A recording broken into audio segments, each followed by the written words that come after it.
नमस्कार मंडळी. तर आज आपण बघणार आहोत मोड आलेल्या हिरव्या मुगाची भाजी. तर ही भाजी खूप पौष्टिक असते. तर त्यासाठी मी हिरवे मूग 5 ते 6 तास भिजत टाकले होते. त्यानंतर चाळणीवर पाणी निथळवून झाकून ओव्हरनाईट ठेवून द्यायचं आहे. म्हणजे मुगाला छान मोड येतात. भाजीसाठी मी एक पातीचा कांदा चिरून घेतलेला आहे, एक साधा कांदा चिरून घेतलेला आहे, 3 ते 4 हिरव्या मिरच्या घेतलेल्या आहेत आणि 5-6 कढीपत्त्याची पाने घेतलेली आहेत. एका भांड्यामध्ये तेल गरम करायचं आहे. त्यामध्ये मोहरी, जिरे टाकून घ्यायचं आहे. मोहरी, जिरे छान तडतडले की त्यामध्ये 5 ते 6 कढीपत्त्याची पाने टाकून घेऊया. म्हणजे भाजीला छान खमंग अशी फोडणी बसते. त्यानंतर मिरच्यांचे तुकडे टाकायचे आहेत. त्यानंतर कांदा कापलेला टाकूया. कांद्याची पात शेवट टाकायची आहे. मिक्स करायचं आहे.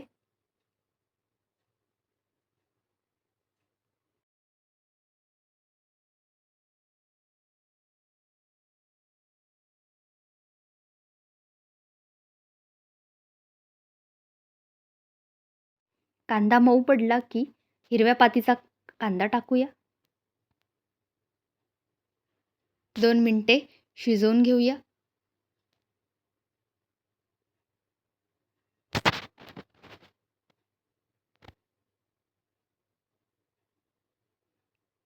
आता यामध्ये आलं लसूण पेस्ट टाकायची आहे. 1 मोठा चमचा. परतून घ्यायचं आहे.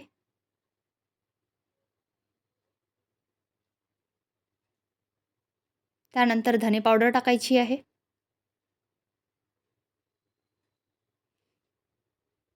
हळद टाकायची आहे.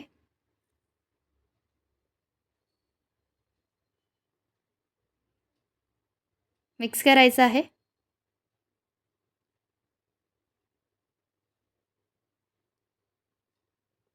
मीठ टाकायचं आहे.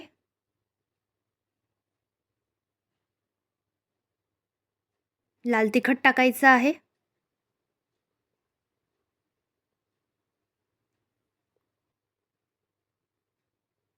मिक्स करायचं आहे. थोडं पाणी टाकायचं आहे. म्हणजे मसाले छान शिजतील. आता या स्टेजला मूग टाकायचे आहेत. मुगाला छान मोड आलेले आहेत. बघू शकता. मिक्स करायचं आहे.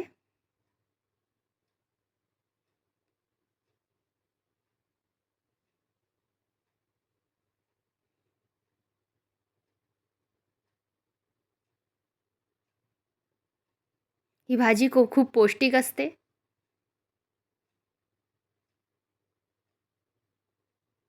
आता झाकून भाजी शिजवून घ्यायची आहे. 10 मिनिटानंतर झाकण उघडून भाजी चेक करूया. एकजीव करूया. भाजी लागणार नाही याची काळजी घ्यायची आहे. एक टोमॅटो बारीक चिरून घेतलेला आहे. आता तो या भाजीमध्ये टाकून घ्यायचा आहे. एकजीव करायची आहे भाजी. आणि परत एकदा झाकून भाजी शिजवून घ्यायची आहे आणि थोडं पाणी टाकायचं आहे. झाकण झाकायचं आहे. 10 ते 15 मिनिटात भाजी शिजेल. भाजी आपली शिजलेली आहे. टोमॅटो मऊ पडलेला आहे. कोथिंबीर टाकायची आहे. तर तयार आहे झटपट होणारी मुगाची भाजी.